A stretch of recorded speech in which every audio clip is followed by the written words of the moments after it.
want you to receive. If you can get James 5 very quickly, I want you to just look at this. Get your phone app, get something, and get James 5 in your hand, because it won't be on the screen, but I want you to really get down with what this says. Oftentimes what happens, y'all, is we end up dealing with Scripture the way we've been told to deal with Scripture.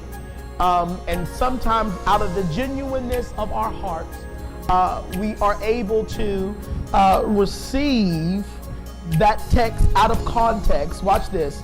And God actually does something.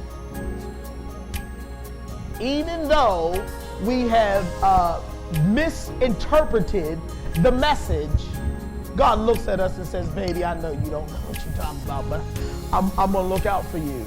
But I'm telling you, when you receive what it is that God has and what he's actually saying, it actually brings about some form of freedom and liberation. And so I want us to look at this very quickly, and I want us to really be blessed by what is being said here.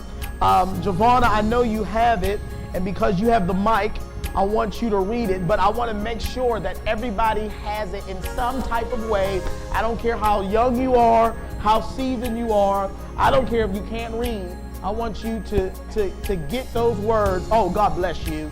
Get those words, and I want you to really see what's being said. Did I say 5 and 16? Did I tell y'all a verse? James 5 and 16. Giovanna, can you read that for us, please? Confess your faults one to another, and pray one for another, that ye may be healed. The effectual fervent prayer of a righteous man availeth much. Now, all my life, when I've read this scripture, I've heard people say, confess your faults one another and pray so that you're healed. But what he says here, if you notice, he says, confess your faults one to another and pray what? For one another. So in other words, he says, don't pray for yourself. Pray for the person next to you. Pray for the person around you. Watch this. Pray for the person causing the conflict, so that you can be healed. Do you see that? Do y'all see that in the text? He says, pray for one another so that you can receive your healing. Now, this word healing here is literally defined as being made whole. And that suggests to us that some of us, we hold on to things, and because we hold on to things in our heart, it makes us sick.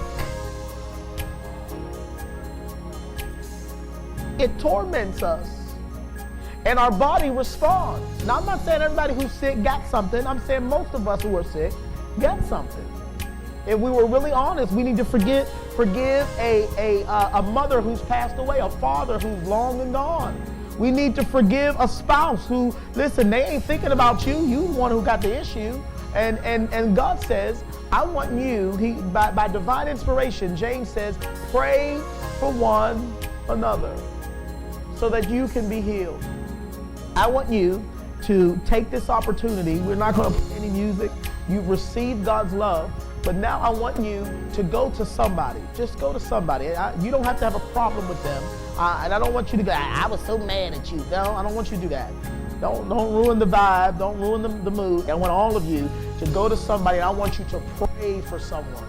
I want you to take this time, and I want you to pray for somebody. Grab hold of them and pray. Ask them what their prayer need is. You ain't got to be all that deep and try to, in a spooky way, know what they need to prayer for. Go to them and pray. Ask them what their prayer need is. Go to them, pray. Hug on them.